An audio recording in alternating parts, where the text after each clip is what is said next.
Hey there, everybody. We're going to get this started here a little bit. Part of why we're here today is just sort of get together. I know we've been doing a lot of actions around here in Eugene.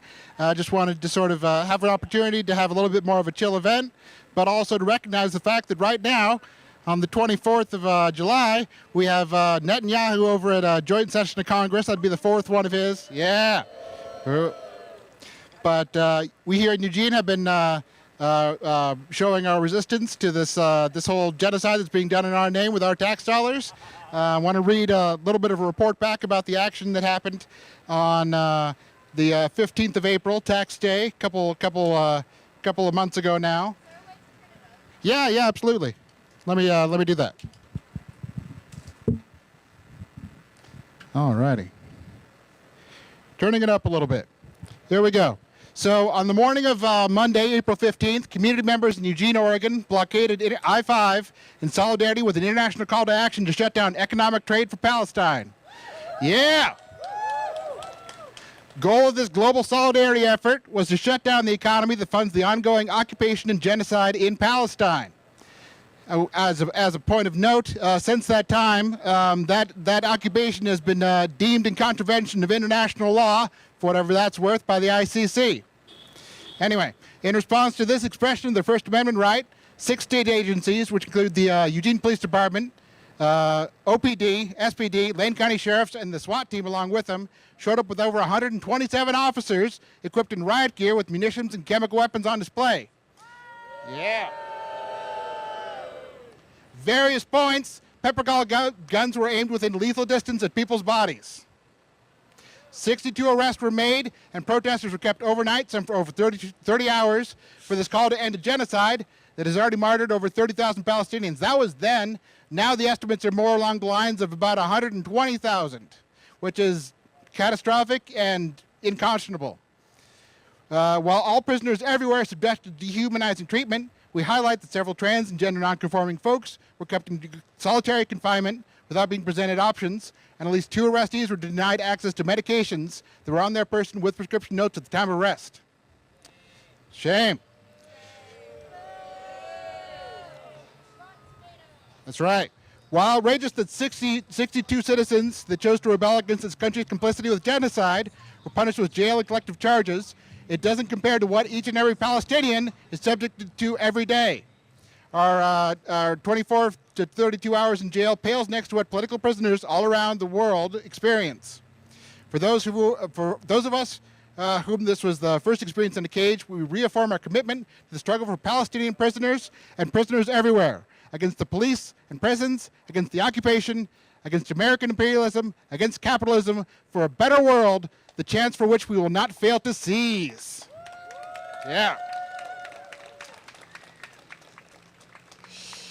Over 9,500 Palestinians have been imprisoned since October 7th, including 275 women, 520 children, 66 journalists, and 5,000 plus orders of administrative detention without charges or trial, and at least 16 Palestinian prisoners have died in prison. We, the people of Eugene, unite with the people of the world in this clear demand. We want Palestine to live, and we want Palestine to be free. Yeah. All right. I know that JVP would like to say a few words. So if y'all are ready, I'd like to invite you on up to speak. Yeah, thank you. Hi, I would be so excited to get to stand in a tiny patch of shade, maybe. Hold on. Does this work? No, that doesn't work. Okay. How about right here? Can you hear me? Okay. My name is Storiana. I'm one of the A15 defendants. I'm also a working class queer Mizrahi Jew organizing with Jewish Voice for Peace. Jews have historically fought Zionism long before the creation of the settler colonial state of Israel.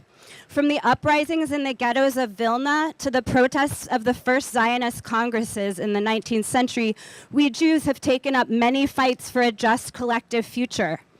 Our ancestors would be proud of our comrades here today who have made sacrifices to upend business as usual in this ongoing colonial project. Our Palestinian political prisoner comrades have been stripped of their rights before they were even locked up. In their name, we challenge ourselves to continue the fight against the global carceral state. When we say free all political prisoners worldwide, taking to the highway to disrupt business as usual and to say not in our name, alongside allies across many struggles against colonialism, demonstrates a ferocity and a hunger for a world without borders, cages, and walls. A world where we can all be creative together, vision together, and destroy and rebuild a beautiful creative vision that we conjure together in these actions against violent settler colonial states.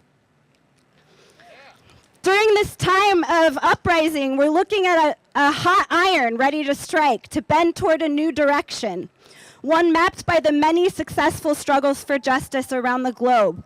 Land back and nothing else. Reparations and nothing else. The right of return and nothing else. Our Palestinian comrades have gone so many generations without seeing the world rise up in solidarity with them. Now is the time to ramp up and double our efforts. The US and Israel expect a focus shift with the upcoming election bullshit. We will not back down from putting pressure on Zionism and capitalism and colonialism until it remains only a relic and a stain on history. And today, a national day of solidarity with our comrades in Washington, D.C., Jews who are protesting Netanyahu's invitation and visit, we say no to war criminals. We call on all to boycott, support BDS sanctions from Israeli and American apartheid, from the river to the sea. May it be so in our lifetime.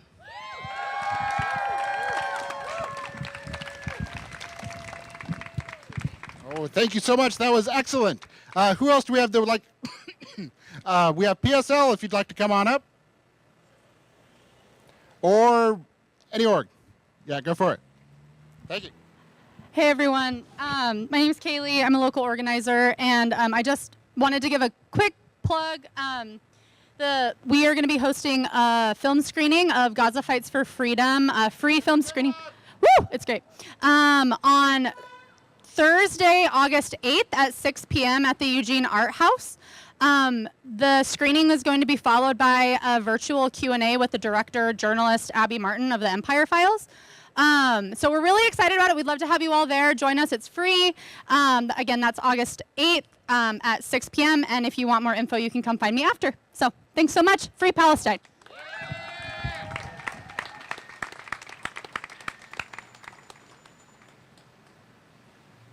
I'd love to have people talking other than me. Anybody else would like to come up here? Say a couple words? Okay. Come on up. Thank you. Hey guys, so my name is Jetty. I do a lot of work with the in-house folks, and I want you guys to think about the way that they're moving the people in Palestine over and over and over, and the trauma responses and all that shit that they're causing with them. They're doing that here to the people that are living on the streets, trying to survive. They are coming out 5 times. 5 times in 1 week they've moved one camp, group of people. It's bullshit, and they're using these same tactics on the people here, right?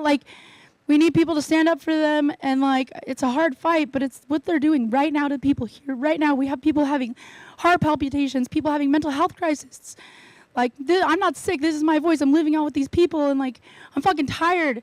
This is bullshit. And the way that they're fucking going around and harassing them and taking their shit. There's people who had years worth of living supplies, right? And now they're down to 1 fucking suitcase. The shit that EPD is doing to these people is fucking gross.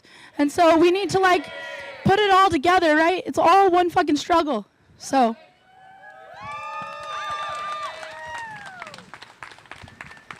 I just have a couple words. To everyone who claims to be a human rights activist but are against Israel, freedom for Palestine is a human right.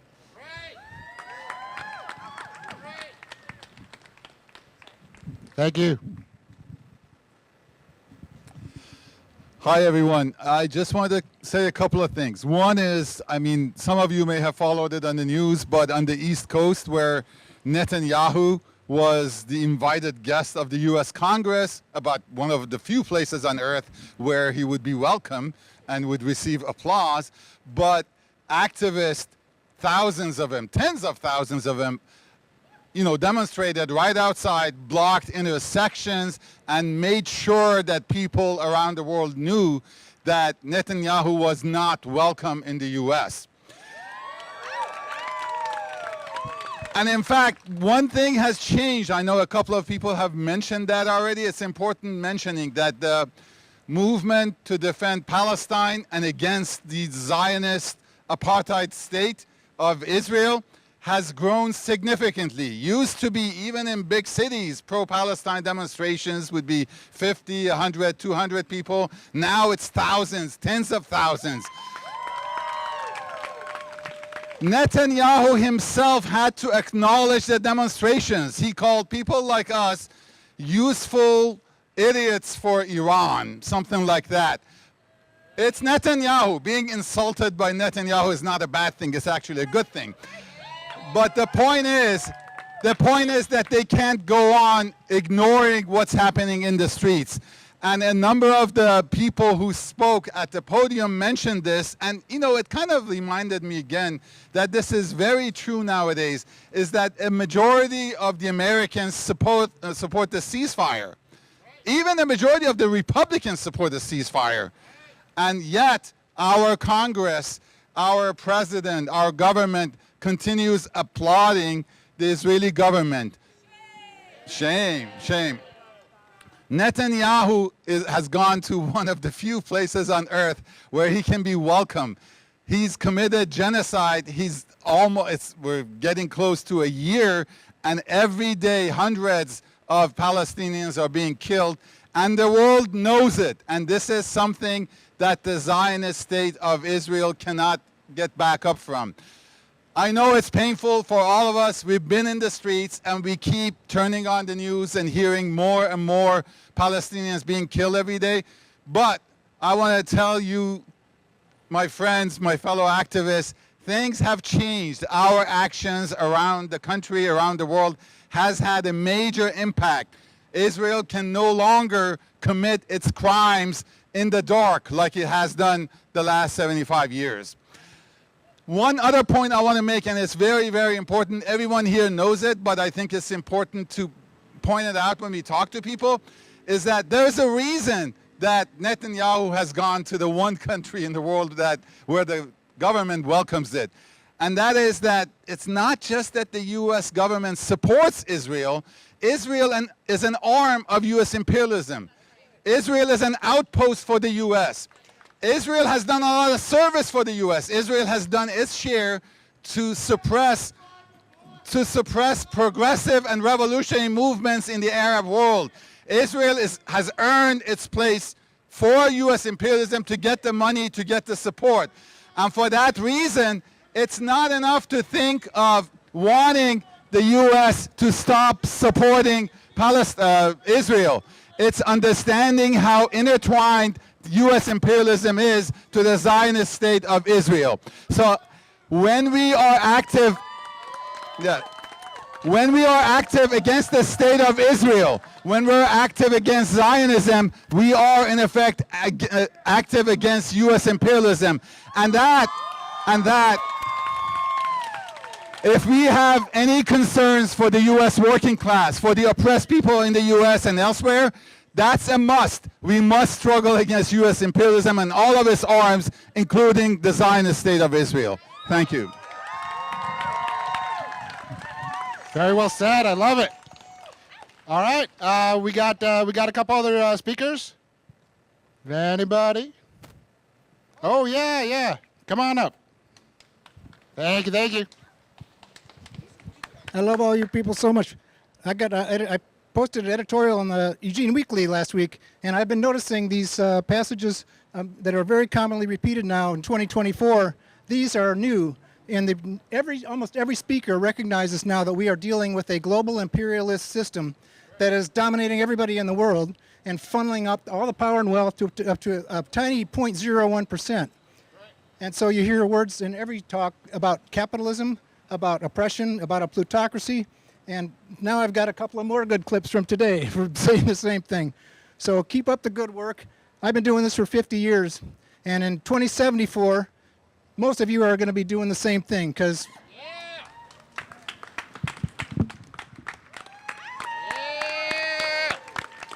Thank you. Eric, I see that glint in your eye. You want to come up? All right. Here you go, sir. Hey, everybody. I love you guys. I love you. We love you. In Palestine, Zorta checkpoint before Birzeit was one of the worst. It was just a bunch of trenches cut across the road. You would have to leave a taxi, walk a mile down a valley, cross broken ground, and up the valley another mile. It was so isolated that Israeli soldiers would do all kinds of sick shit to people and vandalize hundreds of parked cars. I have a clear memory of an Israeli punching the muzzle of his M16 through the windshields of 50 Palestinian cars one afternoon.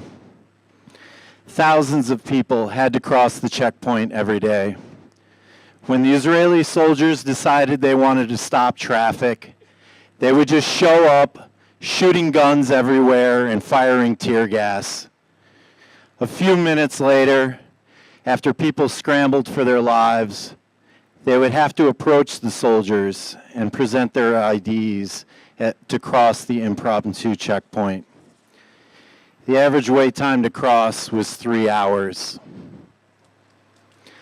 I was crossing one day and a tank showed up and tried to drive hundreds of people before it up the steep valley road. People rushed to get out of the way as the tank bore down on us. But the tank slowed and came to a stop. An old woman in traditional Palestinian dress and wielding a cane was standing her ground against the tank. She cursed the tank. Oh, she cursed that tank with such vitriol that a nearby shepherd grimaced at hearing the torrent. Suddenly we all stopped in hushed reverence at what we were witnessing. No longer did we run, but as the old woman labored up the steep valley road, cursing with every step and periodically turning around for an extra shake of her cane at the tank, we matched her slow, elderly pace. Eventually, it was as if the tank was a huge, dumb beast that she was leading by the nose and berating for requiring any measure of her attention or labor. The tank stopped its pursuit of the old woman and the crowd. Its terror vanished, its power gone. Every other day, one would witness an individual act of near Shakespearean defiance by the Palestinians. Moments when people said, enough, no matter the consequences. Often, many around felt the same way and could not deny such actions. There is a concept called the courage of the first follower.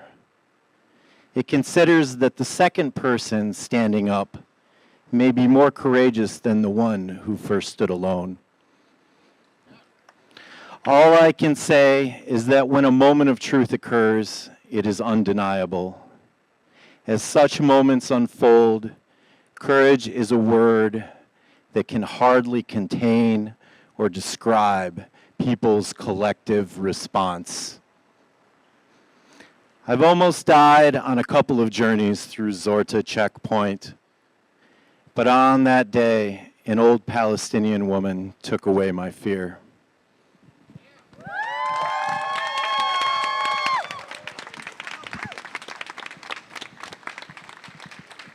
Powerful stuff. Thank you. All righty. Just want to reiterate that part of what we're here for today is in support of the folks. Oh yes, yeah, absolutely. Yeah, let's go ahead. Go ahead. I was just getting started. Here you go. Hi, everybody. My name is Shakar. I'm with JVP.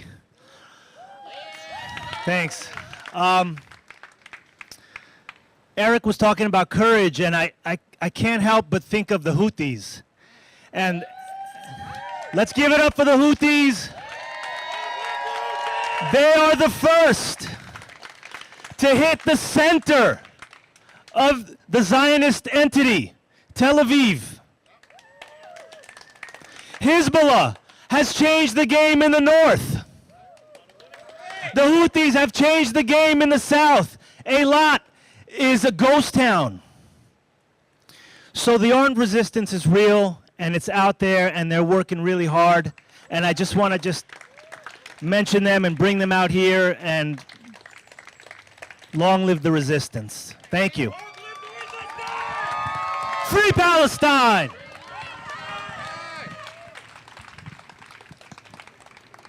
Thank you so much. All right. So, yes, go ahead. Yes, please. Hi, all. Check. Okay. I just wanted to be upfront. I personally I don't consent to being recorded or to having pictures taken of me. Or if you post them, just blur faces, just kind request. But yeah, I just wanted to, uplift the same thing of like how important it is for us to be supporting the armed resistance in Palestine to bring some hope. Like they have made some incredible gains, and I think it's really important to highlight that this increase of aggression from the Israeli Zionist state is because they are making such gains. They are like in a state of panic to like continue the occupation, and to share some like words from the resistance. They have shared recently that they are willing and ready to be combating the aggressors for years and years to come. There's thousands of people that want to join the resistance, and I just wanted to lead us in some pro-resistance chants if y'all are down to that. People really seem to like this one, so I'll show that this is not a popular one, but it goes like this. It's call response. So it goes, I'll say victory to the resistance, and you all say victory to them all, and then I'll say down with the occupation, and you guys are down with the IOF, and you all scream, let them fall. It's okay. Victory to the resistance, victory to them all, down with the IOF. Let them fall.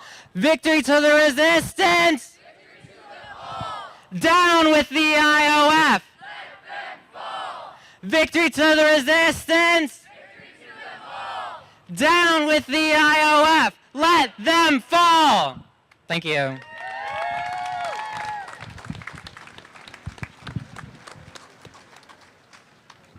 Thank you so much. All righty. Anybody else? We got an open mic for you for a little bit before we wrap up. No? All righty. Thank you so much, everybody, for coming on by. The struggle continues. Keep your eyes open for more things that may be happening here very soon. There are lots of developments happening with the A15 folks, and I wish I could talk to you more about that. Come on up. We have a couple pieces of pizza left. We have some more food, and we can hang out here as long as you like. Sounds good to me. Thank you, everybody, for coming, and viva, viva! Viva, viva! Yeah, from the river to the sea! Love it. Thank you all so very much for coming!